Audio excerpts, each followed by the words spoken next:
tudo bem? Dando sequência nas nossas aulas de matemática financeira, hoje nós vamos falar um pouquinho sobre as taxas reais e as taxas aparentes. Para a gente iniciar a nossa aula de hoje, nós vamos iniciar com um exemplo prático para a gente entender qual é a ideia de taxa real e taxa aparente que nós vamos formalizar na aula de hoje. Bom, suponha que uma pessoa ganhe um salário mensal de R$2.000, certo? E os gastos que essa pessoa tenha durante o mês, ou seja, os gastos fixos que ela tenha, seja equivalente a R$500. Ok. Suponha que no período de um ano, o salário dessa pessoa suba 50%. Então, ele foi reajustado lá e subiu 50%. E suponha também que os gastos, de acordo com a inflação, ou seja, teve a inflação e esses gastos foram reajustados. Foram reajustados em 20%. Então, vejam só, a pessoa ganhava R$2.000 e aí, no período de um ano, ela teve um aumento de 50%. Então, ela passou a ganhar um total de R$3.000. Certo? Nesse mesmo ano, o que ela gastava com R$500, houve um ajuste, de acordo com a inflação, de 20%. Então, ao invés de gastar os R$500, ela passou a gastar por mês R$600. Nesse período de um ano, ok? Então, a gente pode analisar aqui que o poder de compra dessa pessoa alterou. Por quê? Quando ela tinha R$2.000, ela gastava R$500. Quando ela passou a ganhar R$3.000, ela não continuou gastando os R$500 inicial.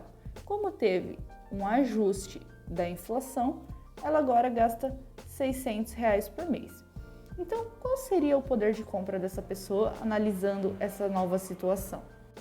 Então, nesse exemplo aqui, a nossa taxa aparente equivale a 50%. Por quê? Parece que o nosso valor, nosso poder de compra aumentou em 50%. Mas, na verdade, como a inflação também ocorreu, não é exatamente esse poder de compra que a gente tem. Então, não significa que a gente vai comprar 50% a mais do que a gente já gastava, certo? Então, você pode pensar que, para a gente saber, então, quanto seria o meu poder de compra, bastasse que eu fizesse 50% menos 20%, 30%. Mas isso aqui não é a verdade, então não é dessa forma que a gente vai fazer esses cálculos. Vamos pensar por um outro lado. Vejam só, com esse salário de R$2.000, quantos gastos, ou seja, quantas vezes a gente poderia gastar esses R$500? Quantos gastos caberiam ali? Olha, 2.000 dividido por 500 equivale a uma cota de 4 vezes aquele gasto. E quanto seria a relação dos novos gastos com o novo salário?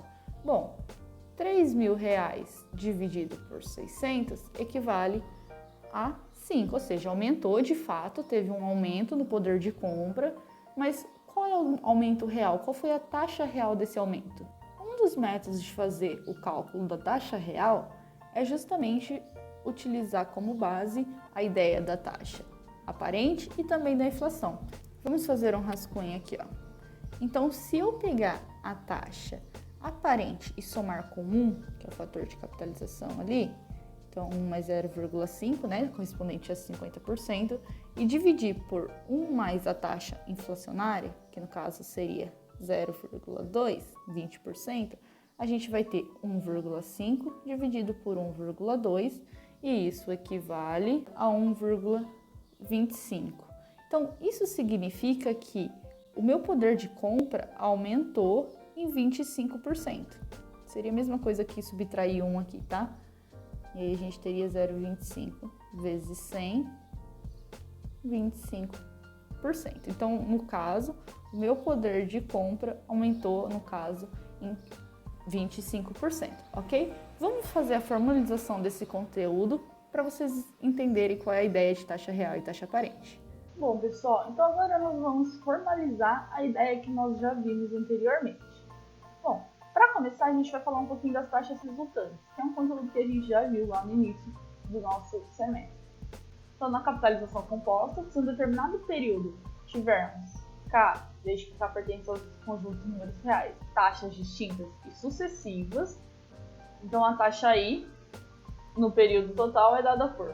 Aqui é aquela ideia de variações sucessivas que nós vimos lá no primeiro módulo, ok? Então ele vai ser dado da seguinte forma: a taxa resultante dessas variações vai ser dada pela multiplicação das variações dessa taxa menos 1 ali, tudo bem? Então a gente já viu como isso se calcula. Olha aqui um exemplo. Um capital foi aplicado da seguinte forma: inicialmente, durante um trimestre, rendendo 8% nesse período. Em seguida, por um bimestre, com rendimento de 5% naquele período. Finalmente, por mais um mês, com rendimento mensal de 1%. Calcule a taxa de juros total da operação. Bom, então a taxa resultante vai ser igual a 1 mais a taxa no determinado período multiplicado pelas demais, menos 1. Fazendo esses cálculos aí, a gente vai chegar que a nossa taxa resultante equivale a 14,53% ao semestre, tudo bem? Agora nós vamos ver um pouquinho mais sobre a ideia de taxa real e aparente, que foi o que nós vimos no início dessa aula. Bom, primeiro eu coloquei um textinho aqui, ele parece meio grande, mas vamos ler junto só para a gente poder entender o conceito dessa taxa, o porquê de utilizar essa taxa. Os rendimentos financeiros fazem a correção de capitais investidos perante uma determinada taxa de juros. As taxas de juros são corrigidas pelo governo de acordo com os índices inflacionários referentes a um período. Então, vamos entender até aqui. Sempre quando nós vamos fazer uma aplicação ou emprestar um dinheiro, tem uma taxa de juros. Só que se nesse período que nós utilizamos essa taxa houve uma correção de inflação pelo governo, esses índices também são corrigidos em relação a esse período, enfim, a essa aplicação que a gente pegou o dinheiro lá.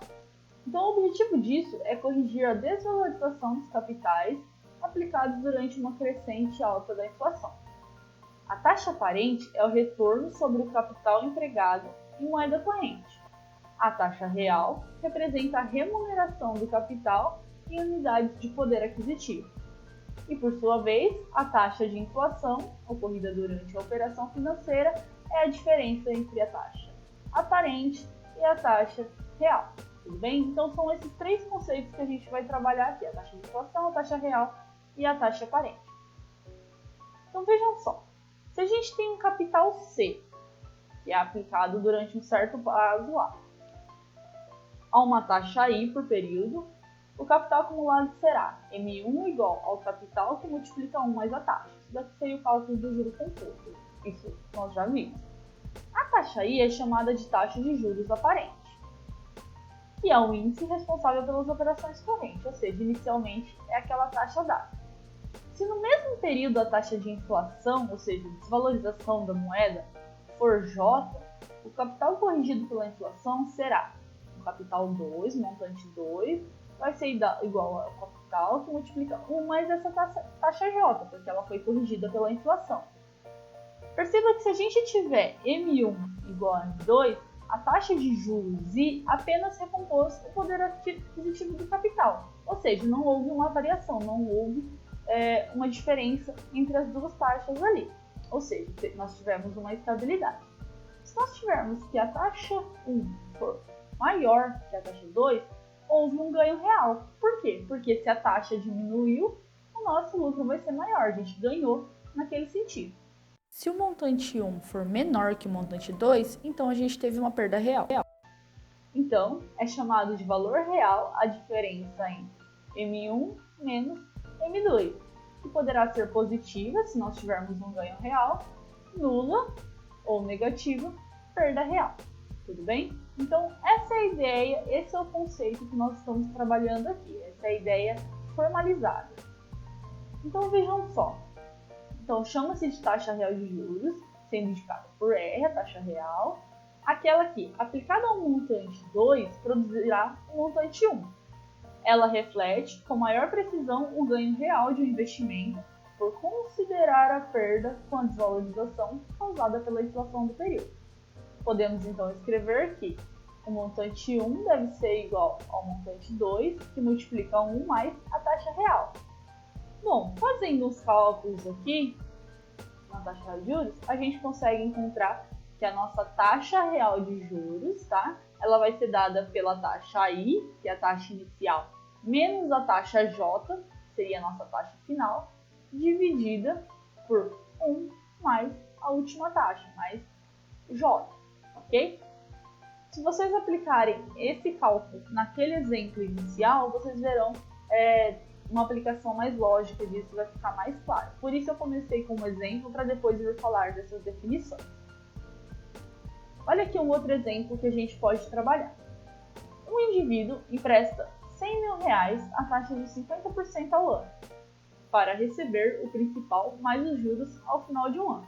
Ou seja, ele emprestou para alguém esse valor e no final do ano ele quer receber esse principal mais os juros rendidos ali. No final do período, ele receberá do mutuário a quantia de R$150.000. Vamos supor que seja prevista uma inflação de 25% durante esse período. Se de fato ocorrer essa taxa de inflação, os R$100.000 iniciais terão o mesmo poder aquisitivo que os R$125.000 ao final do período. Portanto, em termos de poder aquisitivo, o indivíduo está emprestando R$125.000 para receber R$150.000. Por quê? Pensem só, ele emprestou R$100.000 porque ele quer receber R$150.000. Beleza. Depois, houve um aumento na inflação. E a inflação aumentou em 25%. Ou seja, o dinheiro dele, os R$100.000 dele, teve uma inflação sobre esse valor. Então, significa que ele não vai receber mais 50.000 do valor. Ele tá é como se ele tivesse emprestado 125.000 e está recebendo 25.000 a mais ali, quando ele recebeu 150. Por quê? Porque mudou o poder de compra daquele dinheiro. Então vejam só a aplicação aqui dos cálculos que a gente viu anteriormente. Então a taxa nominal de juros, que seria a nossa taxa aparente de juros ali, né? A taxa inicial é de 50% ao ano.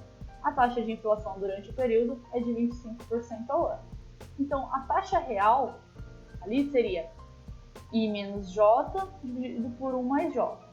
I, que é a taxa aparente ali, a taxa nominal, é 0,50, menos a taxa de inflação, que é 0,25, dividido por 1 mais a taxa de inflação. Fazendo os cálculos, fica 0,25 sobre 1,25, isso equivale a 0,20, que é o mesmo que 20% ao ano. Ok? Então, de fato, a taxa real de lucro que ele vai ter não são os 50% que aparentavam ser inicialmente, serão então os 20% ao ano. Olha só um outro exemplo. Uma pessoa comprou um imóvel por R$120.000, vendendo 6 meses depois por R$180.000. Se a inflação desse semestre foi de 20%, encontre a rentabilidade aparente e a rentabilidade real. O que ele quer saber? Quanto ele ganharia aparentemente e quanto ele ganharia de verdade, quando ele ganhou de verdade a partir da inflação. Então, olha os dados do exercício aqui. O capital é 120.000, montante de 180.000, temos um período de 6 meses, a inflação foi de 20% ao ano. Aí ele quer saber a taxa ao semestre que ele teria inicialmente e a taxa real ali. Bom, fazendo os cálculos aqui, a gente vai chegar, fazendo as substituições, nosso montante é igual a 180.000, capital 120.000, 1 mais a taxa ao semestre elevado a 1. A taxa ao semestre é o que a gente quer encontrar, quanto ele ganharia inicialmente, se não tivesse a inflação.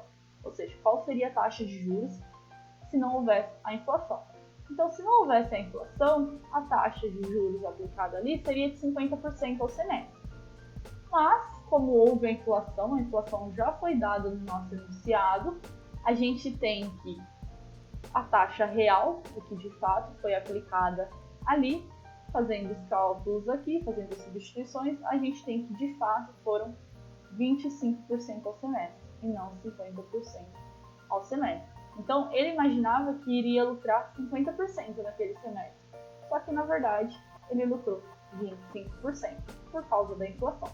Tudo bem? Então é exatamente essa a ideia de cálculo de taxa real, taxa aparente. Bom, pessoal, espero que tenha ficado claro. Se vocês tiverem alguma dúvida, me procurem nos plantões ou via e-mail e a gente vai se falando, ok? Um abraço e bons estudos!